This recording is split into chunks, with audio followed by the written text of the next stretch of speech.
నేను మీ doctor Sai, physiotherapist. Usually మధ్య మనం చూస్తున్నాం చాలా మందికి ఫేషియల్ పాలసీ లేదా బెల్స్ పాలసీ మెయిన్లీ వింటర్ సీజన్లో ఎక్కువ అవుతూ ఉన్నాయి. అంటే మన కనురెప్పలు సరిగ్గా పడకపోవడం, ఐబ్రోస్ సరిగ్గా పనిచేయకపోవడం, కళ్ళలో నుంచి కంటిన్యూగా వాటర్ అనేది కారుతూ ఉండడం, నవ్వుతున్నప్పుడు కానీ మాట్లాడుతున్నప్పుడు కానీ మూతి అనేది వంకర వెళ్ళడం, ఇవన్నీ కూడా బెల్స్ లేదా ఫేషియల్ పాలసీ యొక్క లక్షణాలు. ఇది ఎందుకు వస్తుంది అంటే మన బ్రెయిన్లో ఉండే 7th క్రేనియల్ నెర్వ్ అనేది ఎఫెక్ట్ అవ్వడం వల్ల వస్తూ ఉంటుంది.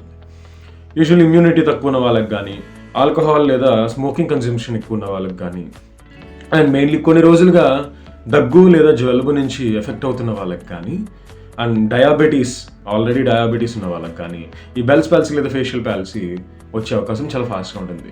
ఇది యూజువల్లీ ఎందుకు వస్తుంది అంటే హెర్పెస్ వైరస్ రియాక్టివేషన్ వల్ల వస్తూ ఉంటుంది. ఈ వింటర్ సీజన్లో ఈ వైరస్ యొక్క స్ట్రెంత్ అనేది ఇంకా ఎక్కువ ఉంటుంది. సో ఈ హెర్పెస్ వైరస్ రియాక్టివేషన్ అనేది మెయిన్లీ ఈ 4 క్వాలిటీస్ ఉన్న వాళ్ళకి వస్తూ ఉంటుంది. సో దీన్ని ఎలా అవాయిడ్ చేయాలి అంటే చలికాలంలో బయటకు వెళ్ళే పనులు తగ్గించుకుంటూ ఉండాలి.